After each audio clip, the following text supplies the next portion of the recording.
자기 자신을 한번 축복하면서 찬양합시다. 나는 시내가에 심은 나무라 하나님의 사랑 안에 믿음 뿌리 내리고 주의 뜻대로 항상 사세요. 주의 시절을 쫓아 구원 열매 맺으며 주의 영화로운 빛 너를 보았니. 주의 뜻대로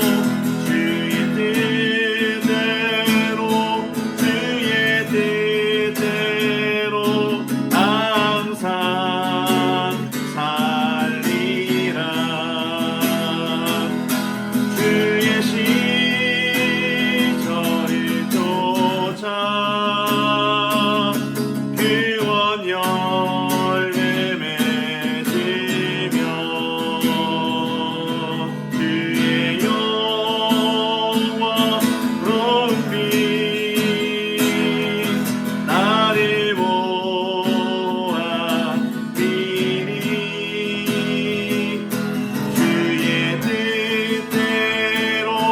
주의 뜻대로 항상 살리라. 하나님은 나를 지키시는 자 나의 우편에 길을 되시니 낮의 해와 밤의 달도 나를 해치 못하리. 하나님은 나를 지키시는 자 나의 환난을 면케하시니 그가 나를 지키시리라. 나의 주님을 지키시리라. 눈을 들어 산을 보아라. 나의 도움 어디서 오나. 천지지신 나를 만드신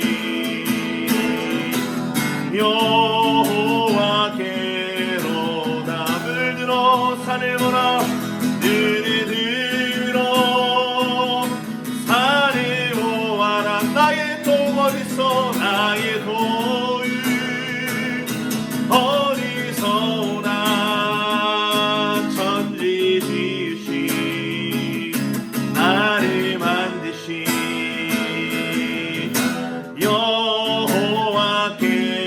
여호와께로다. 눈을 들어 산을 보아라. 나의 도움 어디서 오나. 천지지신 나를 만드신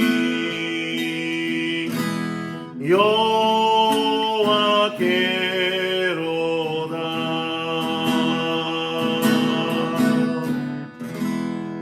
하나님, 오늘도 나를 지키시고 나를 도우시는 분이신 줄 믿습니다. 오늘도 주님의 존전 앞에 서서 주님을 예배합니다. 주님을 찬양합니다. 주의 말씀 앞에 서기를 원합니다. 나를 도우시고 인도하여 주시옵소서. 매 순간 시냇가에 뿌리가 뻗어 있어 마르지 않는 나무가 되고 열매를 맺는 나무가 되듯 나의 삶이 그러한 삶 되기를 원하오니 주님 도우시고 인도하여 주시옵소서. 이 모든 말씀 살아계신 예수님 이름으로 간절히 기도하옵나이다. 아멘. 우리 서로 환영하며 나아가겠습니다. 예수님은 우리의 기쁨입니다. 우리는 하나님의 기쁨입니다. 우리는 하나님의 기쁨입니다. 예수님은 우리의 기쁨입니다. 우리의 신앙 고백으로 주님께 나아가겠습니다. 전능하사 천지를 만드신 하나님 아버지를 내가 믿사오며 그 외아들 우리 주 예수 그리스도를 믿사오니 이는 성령으로 잉태하사 동정녀 마리아에게 나시고 본디오 빌라도에게 고난을 받으사 십자가에 못 박혀 죽으시고 장사한 지 사흘 만에 죽은 자 가운데서 다시 살아나시며 하늘에 오르사 전능하신 하나님 우편에 앉아 계시다가 저리로서 산자와 죽은 자를 심판하러 오시리라. 성령을 믿사오며 거룩한 공회와 성도가 서로 교통하는 것과 죄를 사하여 주시는 것과 몸이 다시 사는 것과 영원히 사는 것을 믿사옵나이다. 아멘. 우리 찬송가 220장 1절과 3절을 우리 하나님께 찬양으로 올려드리겠습니다.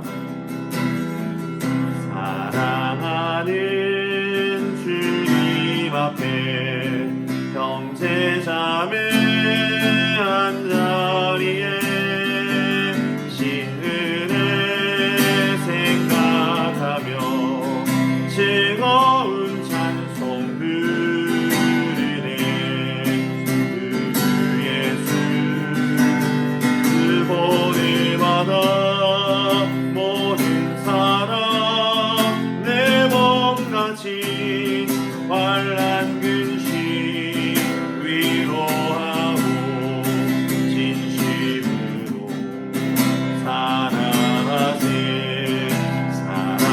사랑하는 주님 예수 같은 주로 섬기다가 한끼마다 한 몸이는 형제여 친구들이여 한 몸같이 친밀하고 마음으로 하나 되어 우리 주님 크신 뜻을 지성으로 준행하세. 오늘 우리에게 주시는 하나님의 말씀은 시편 1편 1절에서 6절까지 말씀입니다. 시편 1편 1절에서 6절까지 말씀 우리 한 목소리로 합독하도록 하겠습니다. 시편 1편 1절에서 6절까지입니다. 함께 읽습니다. 복 있는 사람은 악인들의 꾀를 따르지 아니하며 죄인들의 길에 서지 아니하며 오만한 자들의 자리에 앉지 아니하고 오직 여호와의 율법을 즐거워하여 그의 율법을 주야로 묵상하는도다. 그는 시냇가에 심은 나무가 철을 따라 열매를 맺으며 그 잎사귀가 마르지 아니함 같으니 그가 하는 모든 일이 다 형통하리로다. 악인들은 그렇지 아니하며 오직 바람이 나는 겨와 같도다. 그러므로 악인들은 심판을 견디지 못하며 죄인들이 의인들의 모임에 들지 못하리로다. 무릇 의인들의 길은 여호와께서 인정하시나 악인들의 길은 망하리로다. 아멘. 시편은 총 5권으로 구분이 되죠. 시편 1편은 그 5권 중 제1권의 서론에 해당합니다. 동시에 시편 1편은 시편 전체의 서론이다라고도 할 수 있습니다. 시편 1편은 악인과 의인의 대조를 통해서 각각의 길에서 얻게 되는 것과 얻지 못하는 것을 보여주면서 의인의 삶을 살아갈 것을 권면하고 있지요. 이것은 모든 시편의 대주제이기도 합니다. 그런데 시편 1편을 거듭하여 읽다 보면 의아한 것을 발견하게 됩니다.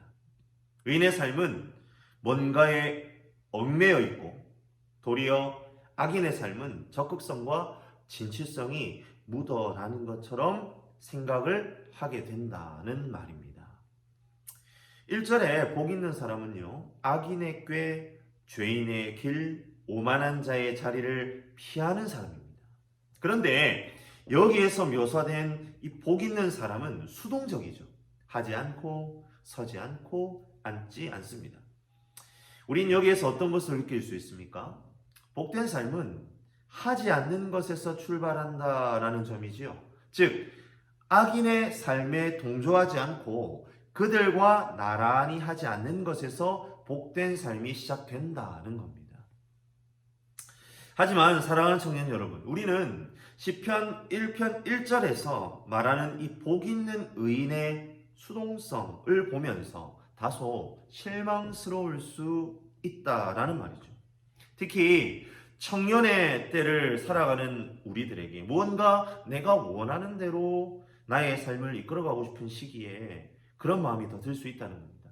내 앞에 펼쳐진 길을 내가 원하는 대로 할 수 없고 출발선에서부터 무언가 하지 않는 것으로 시작한다는 것은 어쩌면 내키지 않는 일일 수 있습니다. 반면에 복 있는 자들의 반대편에 서 있는 악인들은 어떻습니까? 그들은 의인보다 적극적이고 진취적인 삶을 살아가는 것처럼 보입니다. 그래서 이들은 세상 가운데 훌륭한 처세술을 보이는 것 같습니다. 하지만 그렇게 적극적으로 처세술을 발휘하는 악인에 대하여 성경은 겨로 비유를 하죠. 겨는 이리저리 바람에 날려 움직입니다. 겨의 움직임은 매우 빠르고 날렵해 보일 수 있죠. 그리고 어디든지 자유롭게 가는 것처럼, 어디든지 자유롭게 앉을 수 있는 것처럼 우리가 보이기도 한다는 겁니다. 하지만 문제는 바람에 날려 움직인다는 겁니다. 악인은 적극성을 띠고 움직이는 것처럼 보이지만, 주체성을 가지고 움직이는 것처럼 보이지만 실제를 들여다보면 바람에 의해 이리저리 옮겨 다닐 뿐이라는 겁니다. 어떠한 주체성도 없다는 말이죠. 그러기에 악인들은 그들이 원하지 않음에도 불구하고 결국 멸망으로 갈 수밖에 없다라고 6절을 통해 마무리되고 있지 않습니까? 그들이 적극적으로 악을 선택할 때에 무언가 주체성을 가지고 재빠르게 판세를 읽고 움직인다고 스스로 착각할 수 있습니다. 하지만 그들은 불가항력적으로 그리고 수동적으로 멸망을 향해 끌려가게 된다라는 말입니다. 1절과 6절의 대조를 통해 오히려 악인의 수동성이 부각된다라는 것을 우리는 기억해야 합니다. 멸망으로 끌려가는 악인의 수동성 말이죠. 여기에서 멸망이라는 이 단어를 우리가 좀 주목해 보아야 합니다. 이 멸망은요, 인간의 궁극적인 욕구가 만족되지 못한 상태를 말합니다. 그러니까 복 있음의 반대가 복 없음이 아니라 멸망인 이유가 여기에 있는 겁니다. 그러니까 참된 복은 하나님과 말씀을 통해 깊이 그분과 교제하며 나아갈 때 얻게 되는 기쁨입니다. 그게 참된 복이죠. 그런데 그 반대에 서 있다면 그 기쁨을 누릴 수 없다라는 말입니다. 그리고 그 기쁨을 누리지 못하는 것, 그것이 어느 정도 결핍이 있다라는 것을 의미하지 않고 그 기쁨이 없는 것 자체가 이미 멸망이다 라는 말입니다. 어떠한 시작도 어떠한 돌이킴의 기회도 주어지지 않는 막다른 길에 악인들은 설 수밖에 없다는 것이죠. 멸망입니다. 사랑하는 마하나임 청년 여러분, 악인의 길이 진취적인 것 같고 주체적으로 보인다 할지라도 그 길은 결코 우리의 영혼을 만족시킬 수 없습니다. 오직 우리를 온전하게 만족시키는 것은 악인의 길이라고, 의인의 길이라고 성경은 말하고 있죠. 의인의 길은 언뜻 보기에는 아무것도 내가 원하는 대로 할 수 없는 재미없는 길인 것 같습니다. 하지만 참된 기쁨을 누리는 복된 삶을 오히려 악한 길에서 떠나는 수동성에서 시작된다라는 것을 우리는 마음에 새겨야 할 것입니다. 그렇다면 의인은 수동성만 있는 것일까요? 아닙니다. 의인도 적극성이 있습니다. 의인의 적극성은 무엇으로 드러납니까? 그렇습니다. 바로 율법, 하나님의 말씀에 대한 적극성으로 나타납니다. 하나님의 말씀을 즐거워하고 그것을 주야로 묵상합니다. 여기에서 이 묵상하다라는 동사는요, 중얼거리다, 되새김질하다라는 의미입니다. 묵상은 하나님의 말씀 가운데 드러난 하나님의 참된 법과 그분과의 교제가 주는 기쁨을 소리내어서 선언하는 행위이다라는 말이죠. 하나님께서 주신 말씀을 계속해서 마음에 담아두고 곱씹는 삶을 즐거워하는 것이 바로 의인의 적극성이 드러나는 분야다라는 말입니다. 그리고 그처럼 말씀을 사모하는 삶은 3절에서 시냇가에 심겨진 나무로 비유되죠. 시냇가는요, 말씀입니다. 여기에서 말하는 시내는요, 자연적인 하천을 말하는 것이 아니라 인공적으로 조성이 되어서 가뭄이 와도 물이 마르지 않는 강을 의미합니다. 하나님의 말씀은 하나님의 손에 의해 구비된 마르지 않는 샘이라는 말이죠. 그 샘에 잇대어 있는 나무는 반드시 열매를 맺을 수밖에 없다고 오늘 성경은 우리에게 가르쳐주고 있습니다. 하나님께서는 여호와의 율법을 즐거워하는 인생을 바로 그 나무다라고 지칭하십니다.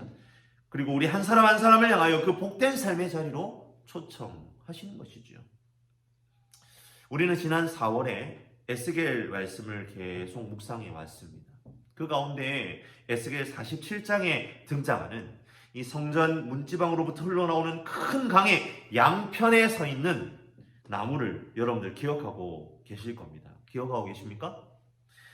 그 나무가 바로 오늘 시편 1편 3절에 나오는 이 나무와 같습니다.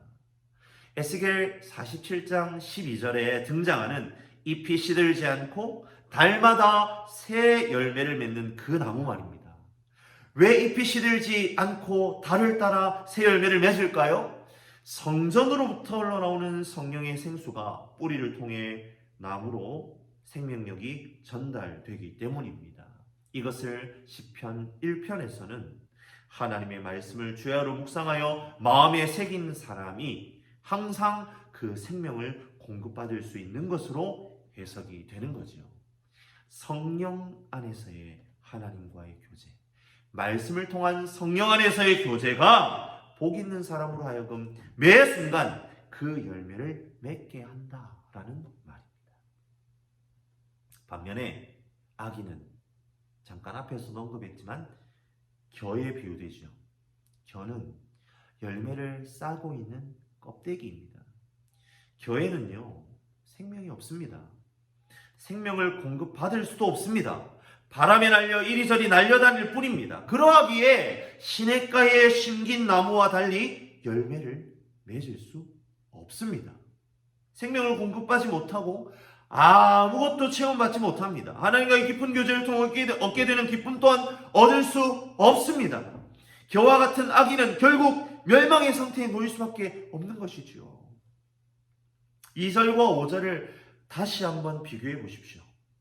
악인의 관점에서는 전혀 즐거워 보이지 않는 하나님의 말씀, 하나님의 명령을 가까이 하는 의인에게 하나님과의 깊은 교제의 기쁨이 부어집니다. 그리고 그 생명이 끊어지지 않습니다. 반면 의인의 관점에서는 따르기도 싫은 세속적인 꾀, 거들떠보기도 싫은 오만한 권력의 자리, 결코 설 수 없는 상대를 억압하고 죽이는 죄인의 길에 가까이 하는 악인은 자신의 욕구를 채우기는커녕 자신을 심히 괴롭게 하는 심판을 견딜 힘조차 없게 된다라고 오늘 말씀이 우리에게 경고하고 있지 않습니까? 심판을 견디지 못한다라는 것은 생명력이 없다는 겁니다. 생명을 채울 수 없다는 겁니다. 생명이 채워지지 않으니까 심판을 견딜 수 없다는 것입니다. 그것이 악인들의 말로입니다.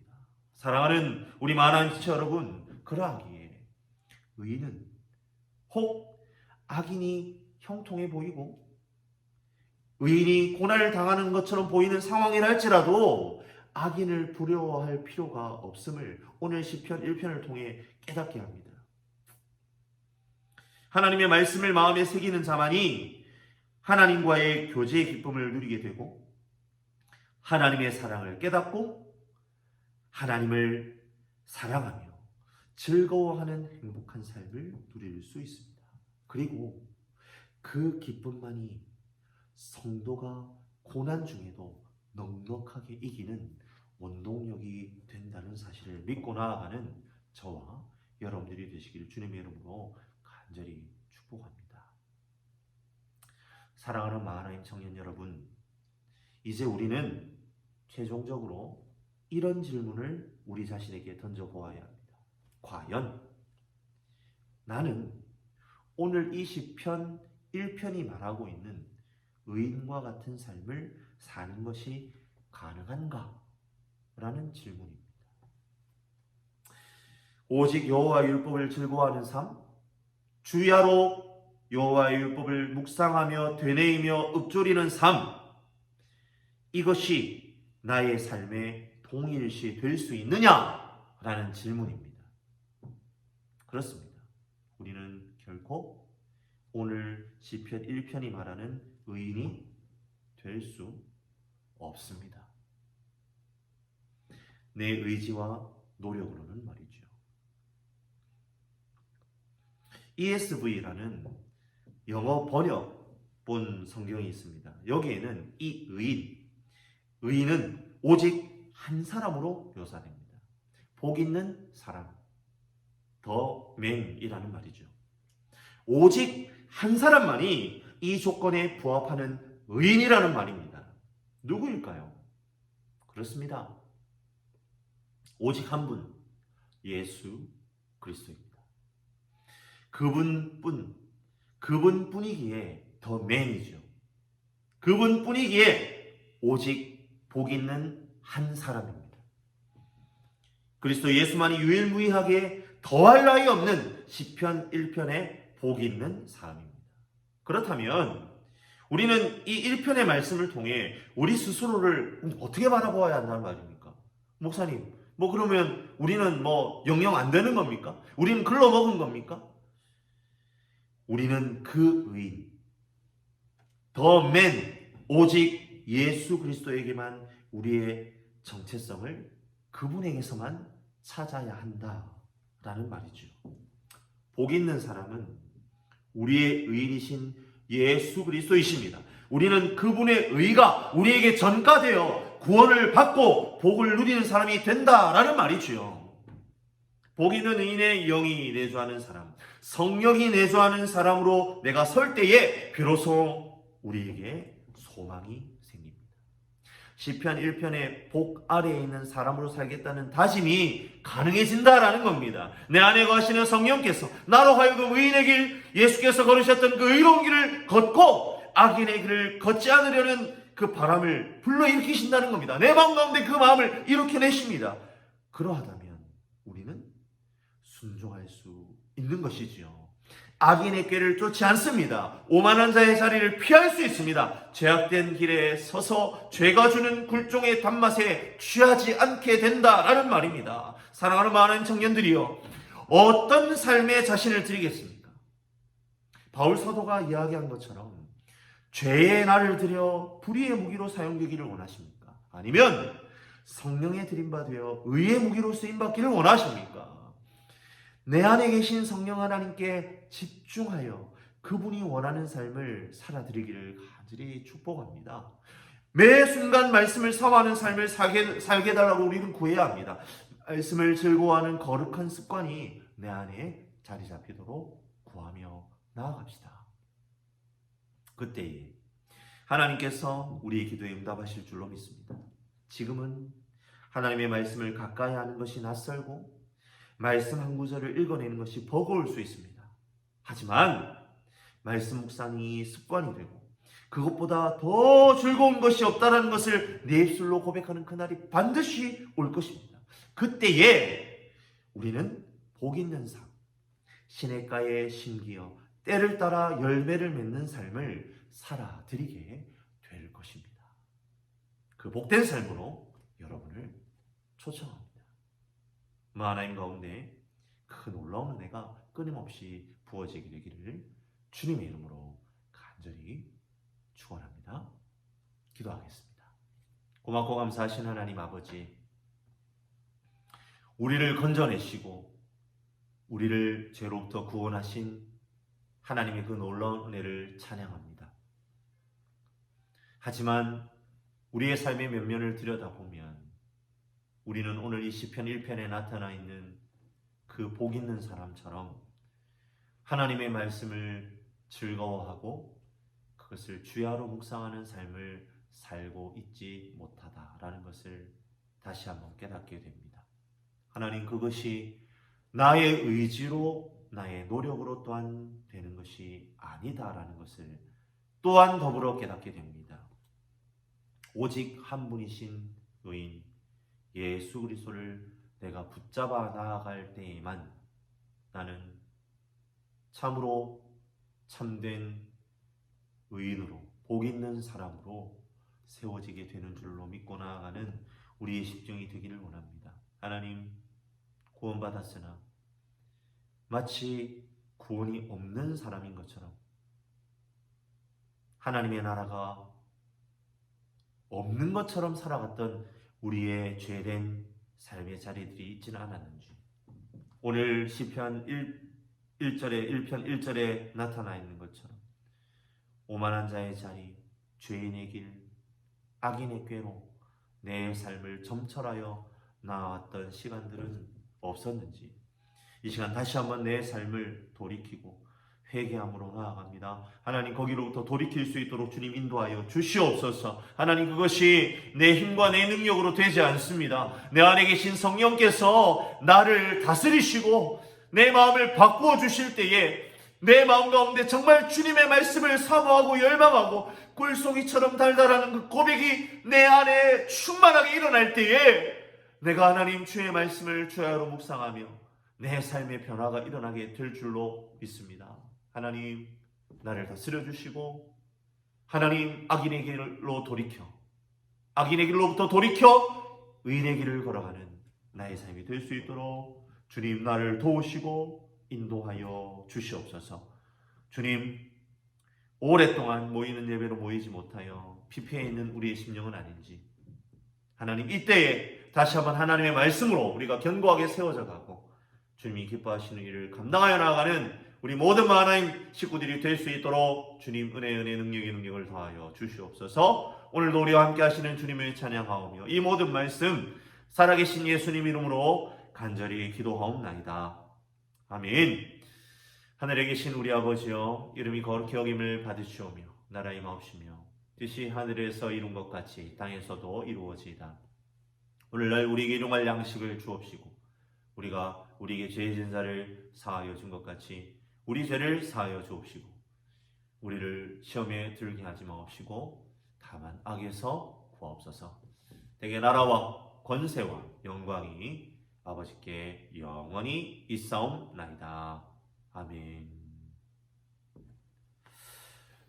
우리 마하나임 청년들 앞에 짧지만 광고 말씀을 좀 드리겠습니다. 드디어 우리가 다음 주 5월 10일부터 이제 모이는 예배로 모이게 됩니다. 우리 각 조 리더들을 통하여서 모이는 예배, 모이는 청년 예배에 현장 예배에 참여할 사람들을 저희가 파악을 하였는데요. 40명이 조금 넘는 인원들이 예배가 모이는 예배로 전환이 되면 오겠습니다 라고 그렇게 신청을 해 주었습니다. 우리가 지금 예배 드리고 있는 이 소예배실에 저희가 사회적 거리두기의 지침을 따라서 우리가 앉게 되면 약 40명에서 50명 정도의 사람이 앉을 수 있습니다. 그러하기에 일단 신청하신 분들은 꼭 오시기를 바라고요. 그리고 혹여나 난 신청은 못했지만 내가 함께 모이는 예배에 함께 하고 싶다라는 그런 마음이 있으신 분들은 주저하지 마시고 오셔서 저희 그 마하나임 그 임원들이 세워둔 그 예배 지침이 있습니다. 그 지침을 잘 따라서 순종해 주시면 저희들 얼마든지 함께 예배할 수 있습니다. 저는 다음 주가 빨리 왔으면 좋겠습니다. 지금 손꼽아서 기다리고 있습니다. 여러분들 마음을 잘 정리하고 준비하여서 예배의 자리로 나오시기를 부탁을 드리겠습니다. 그리고 혹여나 그래도 아직도 좀 아직은 모인 공공장소에 사람이 많이 모이는 곳에 나아가는 것이 좀 꺼려진다라고 여겨지는 청년들은 염려할 필요 없습니다. 저희가 아마도 이 모이는 예배를 실시간으로 저희가 스트리밍해서 유튜브를 통해서 우리가 예배 실황을 송출하려고 합니다. 그래서 또 유튜브 예배를 통해서 단 1시에 우리가 정확한 예배의 시간을 지켜서 또한 우리가 예배의 자리를 지켜나가기를 바랍니다. 우리 청년들이 모이는 예배로 모이든 우리가 흩어져서 각 예배의 처소에서 가정이나 또 자기가 서 있는 자리에서 영상을 통해서 예배를 드리든 그 높낮이는 다를 수 없습니다. 왜냐하면 예배를 드리는 것은 사람의 기준에 달려있는 것이 아니라 예배를 받으시는 하나님의 기준에 달려있기 때문입니다. 우리가 신령과 진정으로 영과 진리로 주님을 예배할 때에 영이신 하나님께서는 어디에 있든지 우리의 예배를 받으십니다.